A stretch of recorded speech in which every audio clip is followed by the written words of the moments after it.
The cervical spine is the most mobile part of your spine.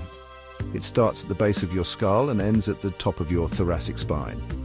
This area, containing the first 7 vertebrae, C1 through C7, is often referred to as your neck. These vertebrae are responsible for supporting the weight of your head.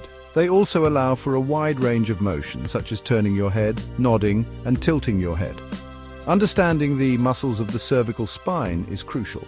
It helps us understand how we move and why we experience neck pain. The muscles of the cervical spine are broadly divided into 3 groups. These groups are the anterior, lateral, and posterior muscles. The anterior muscles are located at the front of the neck. The lateral muscles are on the sides. The posterior muscles are at the back. Each group has a specific role in supporting the head and controlling movement. Knowing the location and function of these muscle groups is important. This knowledge helps healthcare professionals diagnose and treat neck pain. It also helps them understand conditions that affect the head and neck. By understanding these muscles, we can better appreciate the complexity and importance of the cervical spine. The anterior muscles are the deepest muscles of the cervical spine. They play a crucial role in flexing the neck. This means they help you bring your chin towards your chest. These muscles also help stabilize the head and neck, preventing excessive movement. One of the key anterior muscles is the rectus capitis anterior. This muscle connects the base of the skull to the atlas, or C1, the topmost vertebra. It plays a vital role in nodding your head. Another important muscle is the longus colli. This muscle spans multiple cervical vertebrae. It is essential for maintaining the natural curve of your neck. The longus capitis is another significant muscle in this group. It helps flex the neck and stabilize the head. This muscle originates from the lower cervical vertebrae and attaches to the base of the skull.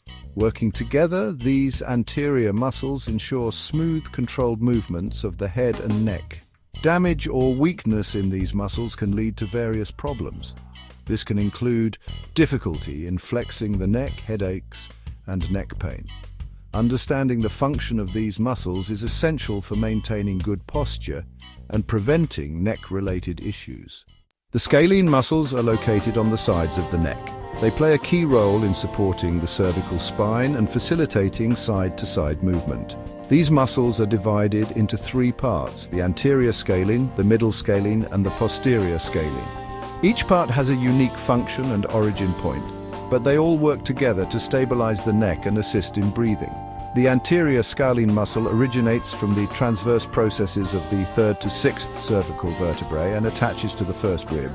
It helps in lifting the first rib during inhalation and also aids in bending the neck to the side. The middle scalene muscle, the largest of the 3, also attaches to the first rib but originates from the transverse processes of the 2nd to 7th cervical vertebrae. This muscle assists in side bending and stabilizing the neck.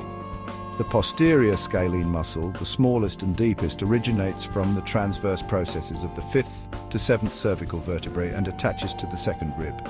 It helps in lifting the 2nd rib and also aids in side bending. Together, these muscles ensure stability and flexibility, allowing for smooth side-to-side movements and contributing to proper breathing mechanics.